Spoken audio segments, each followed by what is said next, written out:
Hi, this is David again. I want to do a video on something that I know a little bit about from my education that has to do with Mormonism and occult behaviors. Um, One of the things that has constantly amazed me and many of you and many people in the public is why is it that the Mormons believe what they believe? You can put um, a fact right in front of them and they will deny it exists, that it's not there. They don't see it. Now, one of my minors in was child development at Brigham Young University, so I know a little bit about neonate development and what we call maturation. That as a child grows and their brain grows and their body grows, it grows into maturity. That it's not something that's done overnight. And I'm going to kind of make an analogy here, and it may be true and it may not be true. So please, go look on the internet for yourself. But as I investigate and think deeply about why is it that the Mormon people will not accept any facts, facts are anti-Mormon. It seems silly to us on the outside to go, well, there's, a picture of Joseph Smith with two 14-year-olds. And they go, no, no, those girls look a lot older than 14. There's got to be a reason. Well, the only reason I can come up with my education, background, and experience in life, is children who are taught are able to learn things very quickly at a young age. The brain seems to be very much like a sponge. That they learn languages very, very quick. You can get a 2 or 3 or 5-year-old to speak languages other than their own, even 2 or 3 languages, and they can do it pretty well, pretty quickly, right up to 7, 8, 9 years old. There seems to be an observable fact that the younger you are, the more easy it is for you to learn. That seems to be physiological. That's human beings. Now I do know that there's a right side of the brain and a left side of the brain, and the left side is certainly more analytical and contains common sense and thought processes that are more scientifically rated and footed in society. The right side of the brain is certainly much more personality and much more fun and getting along with people and understanding and reading body signals and signs, much more of a softer science. Now, what happens in normal development of normal human beings is that there are what's called syntaxes that go across between the left and the right brain. We see this with children that have to crawl. If a child never crawls, it has some physiological and psychological problems. We've also seen walking. A lot of the girls will walk sooner than the boys.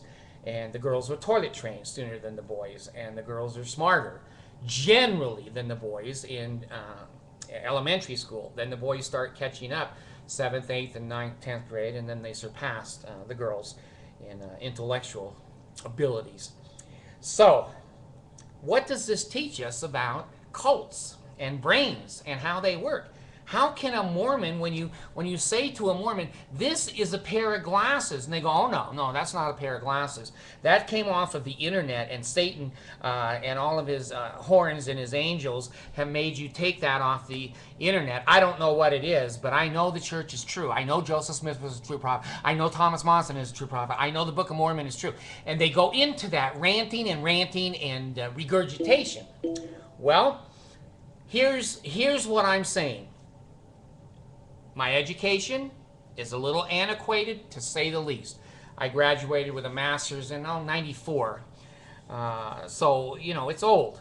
But my observations aren't old. When you say to a child, I pledge allegiance to the flag of the United States of America, to the republic for which it stands, well, let me use my prop, one nation, under God, indivisible, with liberty and justice for all. When you give that chant over and over and over to a child. I'm 64, and I remember it. I pledge allegiance to the. I remember it. My grandfather wanted me to have a poem. And I was, oh God, I was probably 10. And he regurgitated this poem to me. I'm 64 years old. I've never seen it in writing. I never knew anybody else that knew the poem. And he used to say to me, alligator beetle, porcupine whale, bobolink panther, dragonfly snail, elephant badger, pelican ox, flying fish reindeer, marmoset fox, guinea pig dolphin, antelope goose, hangbird weasel, pickerel moose, highbacks rhinoceros, owl kangaroo, a jackal opossum, a toad cockatoo, kingfisher peacock, anteater bat, lizard beak Newman, honeybee rat. Now I'm 64 years old and I learned that when I was 8 to 10 years old. I was very impressionable. The left and the right side of the brain to produce a well-balanced human being that can think, have common sense, and can be social, and can be enjoying life and their culture, and their food, and their language, and create ideas. It's a combination of those syntaxes that go across over and over again. Now, what my grandfather did is he took the right side of my brain and regurgitated over and over again until a bridge was made out of nerves over to the left side of the brain. And now that is locked in the left side of the brain, not the right side. It's the left side. If I say it slow from the right side, I can't remember it. But if I repeat it, just like he gave it to me, I can repeat. I know the church is true. I know Joseph Smith's a true prophet. I know Monson is a prophet. I know the Book of Mormon is, it goes on. See, as long as they're saying it quickly and as long as it's mired over here in the left part of the brain, they don't see it. It's a pair of glasses. No, it's not a pair of glasses. It really isn't. I know, you got that on the internet. Well, here's what I'm thinking, okay? And we find science changing every day. When I was in college, there were no black holes. We never knew there was a black hole. I have a fairly modern education. There weren't black holes. So science is changing all the time. And it used to be that we would say, well, at the time a child is 8 or 10 years old, they're pretty much developed as a human being. All you're going to do is kind of put frosting on the cake from that point forward. Well, I'm going to deviate from that, and I hope when I'm dead and these videos my children will own, and they'll be masterpieces. I don't think we stop learning at 8 or 10 years old, and the rest of it is frosting. I'm seeing a lot of learning between 17 and 22. Now, one of the things that we do know now in science that we didn't know before is that we continue to grow till we're about 21. We continue to grow until we're about 21. After that, we're full grown. So if the physical body is not full grown, how can we assume that the mind is full grown? Well, let's take a small child and put him in primary. We thank thee, O God, for a prophet. Follow the prophet. We went up on lust billows, you are tempest tossed. Count your many blessings, for your brain is lost. You take a child and you put him in primary like that, you're moving a lot from the right brain to the left brain. And they are hearing rote over and over. If you say to a 4 or 5 year old, black is the best color. Black is beautiful. Black is beautiful. Black is... God, 20 years later, a black becomes president of the United States. Repetition is a very important part of human development of the brain. So you bring them up through primary, then you bring them through seminary every day. I was a 4-year seminary student, and we heard Joseph Smith's a true prophet. The Mormon church is true. It's the only true church on. Everybody else is an abomination. We've heard these rote phrases, pay, lay, ale. Oh God, hear the words of my mouth. We hear this chanting for 17, 18 years. Then we go on a mission. Why is it that the missionaries, you generally become the leaders of the Mormon church? Well, we have learned a couple of things about deprivation. In my sudden infant death syndrome book and study, sensory deprivation was a very important part, I felt, of sudden infant death. Well, we also know that sensory deprivation can be to the brain, causes the brain within hours to go into hallucinations. If you don't put sensory input into the brain, you have all kinds of problems. So these 18 and 19-year-olds, suddenly now we're going to put them on a mission. We're going to isolate them from their families. We're going to moderate that their communication with newspapers and internet and TV are almost non-existent. We're going to tell them what underwear to wear, when to get up, when to study, when to read, to be with each other constantly so that the other one can't be doing any questioning or thinking. And then we put them in a foreign country where they're scared, where they don't know the culture, they don't know the language, and they don't know the moral ways and folk ways of the societies. And we traumatize them. It's very similar to a prisoner of war. And we have seen now with Patty Hearst's case in California and others that many times when a person has been in severe torture and concentration type camp or prison, they become friends with their captors. And why does that happen? That's because the left and the right side of the brain are switching information, and one of them is saying, they're going to beat me up anyway, why don't I just tell them what my name, rank, and serial number and anything else they want to know? So we see that phenomenon from deprivation. Well, I'm putting out to the public today that I think that the missionary effort is a deprivation. And basically, when you depend 100% upon an organization to feed you, to house you, to dress you, to give you a car, to give you scriptures and training and support and help and meeting after meeting after meeting, and they hook you with another missionary that he better believe the same way you do or his ass is grass, and you're cold and you're hot, you're riding bicycles, and you're suffering. Well, do you have to be inside of a building to suffer, or you have to be just inside your head to suffer? Now, let me put something with this, and I hope I can remember to come back, and most of the time I can't. When I was driving bus for BYU, I didn't work for BYU. I worked for an independent bus company, but we moved the BYU kids and faculty and football team. And I had a strange assignment one month. And what it was is something I'd never seen before. It's something I never heard of before. And I was probably 22, 23 at BYU. And so BYU had a policy that if you were like me, if you were a rebel or you were a thinker or you demonstrated or you disagreed, they had a way of fixing you.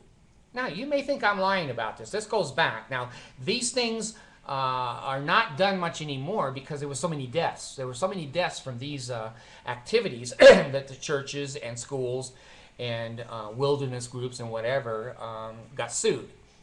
But I was there. I saw it with my own eyes. I heard it with my own ears. I drove the bus. Well, we picked up a group of rabble-rousers. They were people that had been identified as students of BYU, but BYU thought they were assholes because they questioned things, or they threw toilet paper out the doors of the dorm, or they ran around with underpants on and no clothes.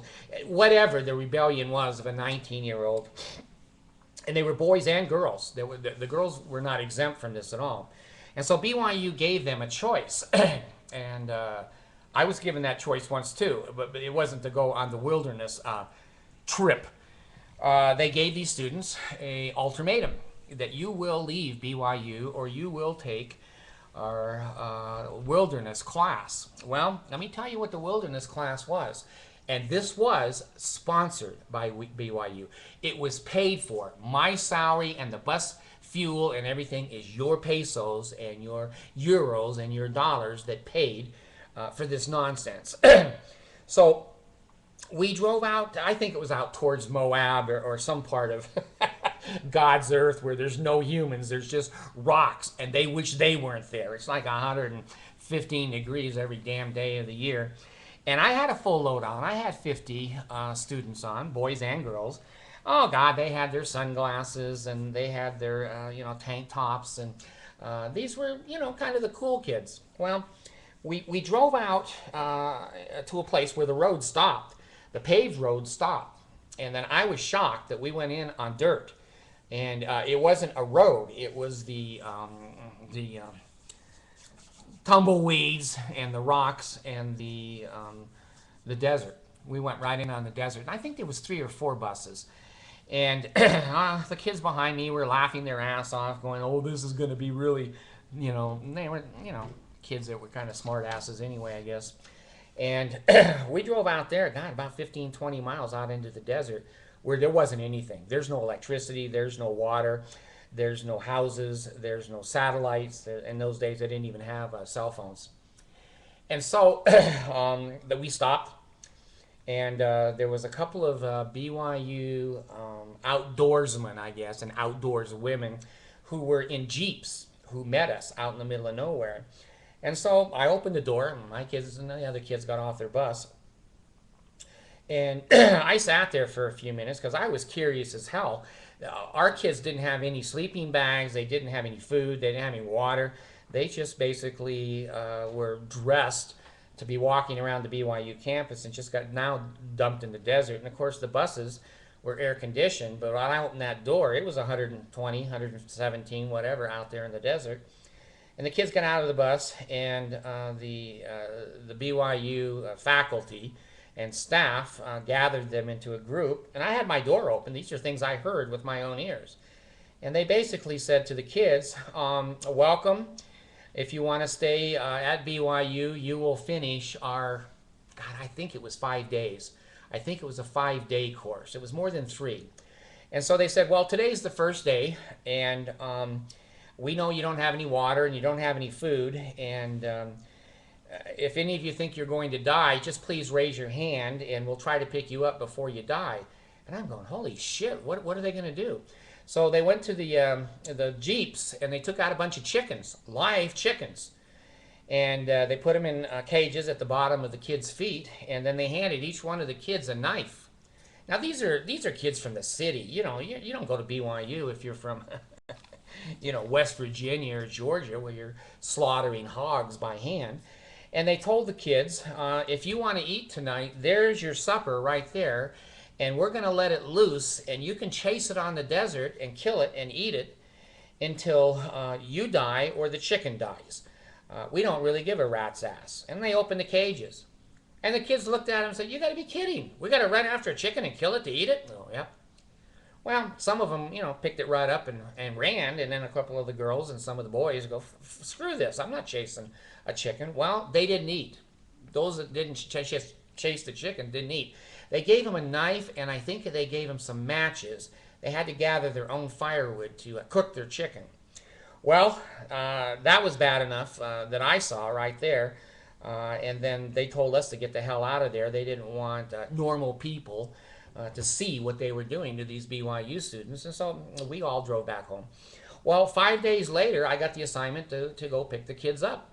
Okay, well, let's go back and pick them up. And so we went to the spot in the desert to find them there. And there was probably 5 or 10 that were standing there. And they got on the bus, and it was air conditioned. No change of clothes for 5 days. These kids were in their underwear and rags with head bandanas from their sleeves of their clothes wrapped around their head. No damn shoes, totally barefoot. And I looked at them like they were from another world. And they were. They were. And I said to a couple of them, I said, what the hell have you been through? I said, well, they sent all of us to run 25 miles in the desert, in the river bottom, which was dry. It was just sand. And when we got to the bus, then we can go home. And if you don't make it 25 miles, you don't go back to BYU. You're kicked out. And I said, well, what have you guys been through? And they go, well, they told us, they gave us a map, and most of us can't read a map in the desert, and no compass. And they told us that we had to spend 2 days alone. We were not allowed to be around any other human beings. So some of us tried to find caves. Some of us just slept under a cactus. Some of us, we had to kill snakes to eat and bugs. And, they didn't give us anything. I said, well, God, that could kill you. And they said, yeah, there were a couple of people that started to die. And they brought the Jeeps in and took them off to a hospital. And so I sat there for probably an hour and a half, because this group running was spread 5 miles, 6 miles, whatever, between each other. And then pretty soon a girl would come in and she would just be like, like a combatant in a war, and throws herself on the floor of my bus, barely breathing and sweating, and oh my God, it was just torture. It was just torture. Well, you can continue to picture that because I sat and waited for my busload of kids to come in, and there were a couple of them that didn't come in. They went to the hospital, and they looked like a ragtag third world country group of people. Hadn't had some water in many days or hours. I don't know how much water they gave them, but the instructions to us were to drive them into town and let them go to the grocery store. Well, now the girls had no purses, the guys had no wallets, no shoes, no socks, nothing. If you had your underwear and a bra on, you were lucky. You were lucky. You were one of the modest ones.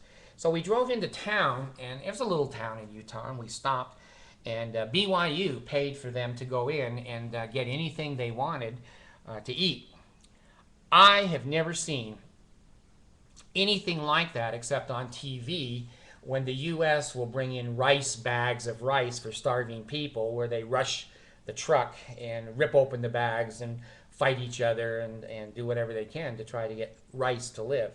My busload ran into this little store, and they went to the produce counter first. And you could see, I mean, now some of these kids were coming from very wealthy homes, some of them maybe just middle class, and they're taking the oranges and the tomatoes and the lettuce, and they're just jamming them in their mouth, jamming them, and then they grab, jamming, and I mean, these were desperate people, totally desperate people. And I guess BYU just wrote the check to the store because the kids just ravaged the store and jammed everything in their mouths. They didn't go to the check stand. They weren't human anymore. Well, they came out of there, and they got back on the bus, and we took them back to BYU. Well, let me go back to now a missionary.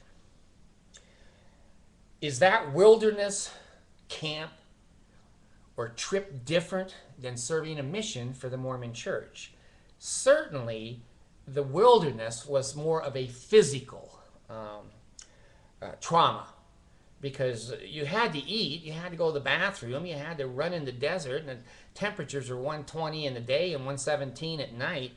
I am going to draw with my education a comparison. I have seen and read of it in prisoner of war camps, and people who have been kidnapped eventually take their kidnappers to being parents and loved ones and whatever. Well, those kids, I don't know what the results were from how many of those people stayed at BYU. I would assume a lot of them did. That would be my suspicion, because they paid such a high price to be a student. They're not going to throw that away. They're going to remember. If someone sits down with them and says, Sister Smith, do you remember when you were in the desert? She's gonna have all those triggers, oh, I do. Do you want to go back to the? No. Then you get a longer dress on and you be more modest. Do you understand? I do. See? That psychological training and that rote triggering of subliminal triggers is a very well-known thing in human brain development. Well, when you send a missionary out there, first of all, they're going to the applause of their ward and their family, and they certainly don't want to fail. I mean, you come home from a mission early as a missionary Mormon, you might as well kiss your ass goodbye. No girl in the world is going to marry you that's a Mormon, and you brought disgrace upon your family as if you were a child molester, which some of them are. But anyway, when you can't read a paper or watch TV or listen to the radio, and you're having meeting after meeting after meeting, it's a desert. There's nothing to think about except what the leaders are saying to you. And after you've been 3 or 4 days in the desert, and your leaders say, if you want to eat tonight, chase these chickens down, you know they're not kidding. You get your knife out if you're hungry, and you chase them down and kill them, slit their throat, and pluck the feathers off of them and eat them. Well, is this really different than a mission? And I'm going to say no, it's not. It is a brainwashing. It is a trauma that stays with a person their whole life.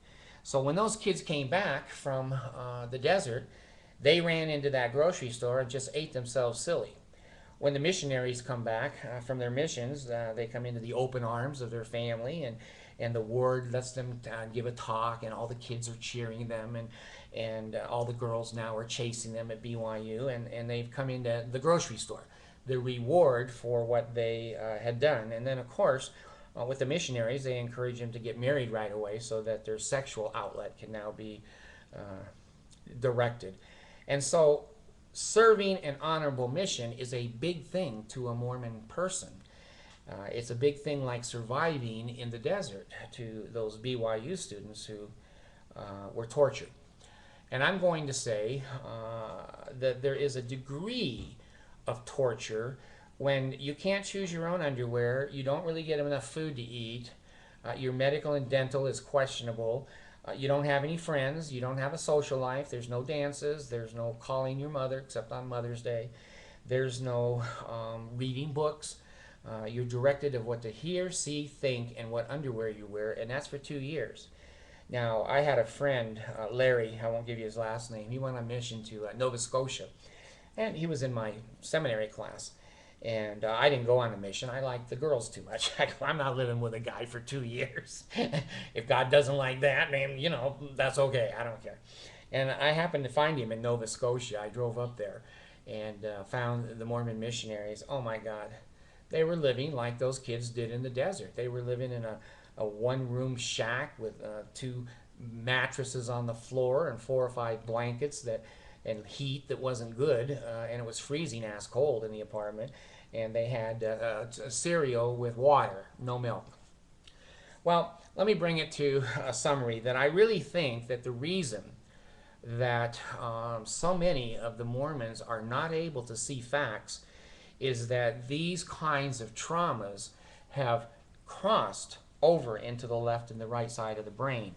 And so when you present a fact, these are glasses, they have been taught that goes into the right side of the brain, but there's no bridge. There's no bridge over into common sense. And that the church has put a wall up there purposely, that's cult, and it bounces off the wall and comes back. I know that Joseph Smith, I know that Brigham Young is I know that the Book of Mormon is true. I know that Thomas Monson, and we're the only true church on the face of the earth. I think my philosophy is that it went into the right side of the brain, they see it. But when it goes over to the left, there are no syntaxes and it's bridges that bridges those 2 sides of the brain. And the cult basically has put a wall right there.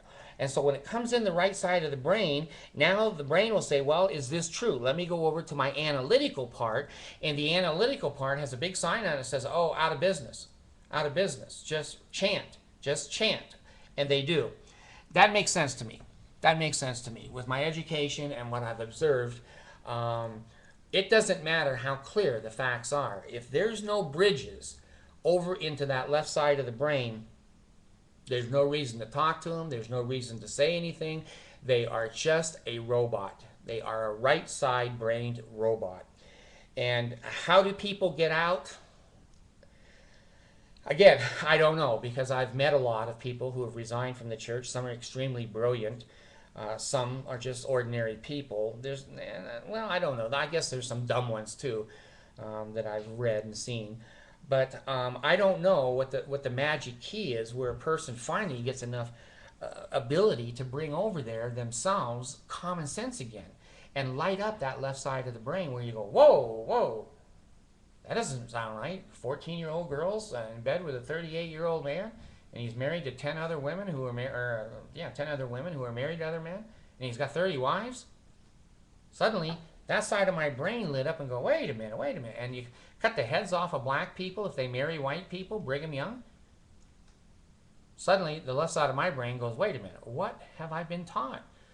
And so when you chant over and over, when you brainwash over and over ideology, and then you purposely put that wall up that is a reflective wall, like a tennis ball bouncing off of it, that the right side of the brain, curiosity and personality, can't go over to the analytical part of the brain. Why do you think that the Mormons are so heavy into Ponzi schemes, so heavy into pyramids and multi-level? Because the right side of the brain says, oh, that's a great idea. I don't have to work. I'll just sell 9 friends in the ward and I'll never have to work again.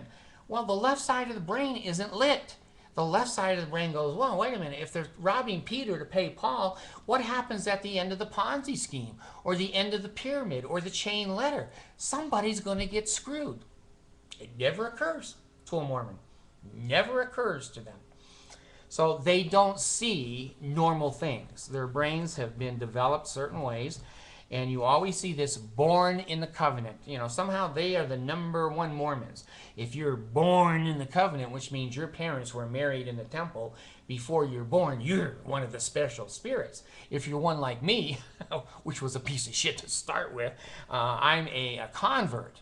My parents were converted to the church. Well, now they had to take me to this temple, which I'm sure they regret at this particular moment in my life, and have me sealed to them. Well, the only way I could get unsealed to them was to resign, which I did. And my parents were cheering outside my resignation area with signs that said, "Thank you, David, thank you, David." So I think it's a brainwashing technique that's well known. I think that there's a lot of scientific support for it. I think that child development and maturation, I think we do continue to grow until we're 21 or 22.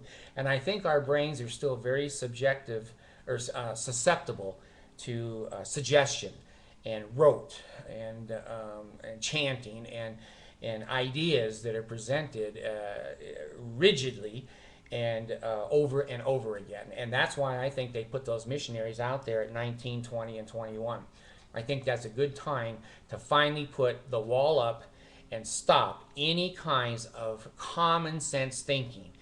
I know the church is true. I know Joseph Smith was a prophet. I know the Book of Mormon is true. I know it's the only church, true church on the earth. I know everyone else is an abomination. I've been to the temple. I'm going to be saved. I'm going to pay my tithing, and I know I'm going to the highest degree of the celestial kingdom, and I'm going to have my wife and my children with me. I don't know how that's going to work, but Jesus is going to fix all of that during the millennium. There it is. There's a small record that is played thousands of times from primary right through the end of your mission. Then you're let loose and you're put with another Mormon girl, because basically a Mormon missionary is supposed to marry a Mormon girl. Now you have a husband and wife that basically have the same record playing. And now they play in Born in the Covenant children, the record to the children. It's the only way that I can be satisfied that they can't see it. You can say, look, a pair of glasses. And they go, no, it's not a pair of glasses. Because they took it in the right side of the brain. There's a wall there. Bam! The tennis ball came out. I know you're tricking me. It's the devil. It's the internet. And they're trained not to see this. And I'm telling you something. I've had a little bit of anthropology. If Aborigines or other tribal societies in Africa have never seen a telephone, and you say to them, would you run across the village here and pick me up the telephone? They can't do it. They don't have a word for it, so they can't see it. They cannot see it if there is no word for it. So that is a very powerful suggestion to me, that words are very powerful. They put in here triggers, subliminal triggers, overt, and other kinds of subliminal training to the mind. And they are just trained not to see this. When you say that Joseph Smith was married to two 14-year-olds, it goes in the right side of the brain, and it hits the wall, and they say, well, he was a prophet, and God commanded him. So, well, how do I sign up for a prophet? Oh, God chooses prophet. Well, anyway, I'm going to let that be as it may. I really think that that's why you cannot present to them anything factually, and they don't see it because they don't have words for it, and they also have the wall there, and the syntaxes across the right and left side of the brains were never developed. And to get out of that cult and to deprogram is probably one of the most difficult things in the world. I know from my life, it's the most difficult thing I've ever done. And I've done a lot of things. This was very difficult, and it's an ongoing process. Thanks.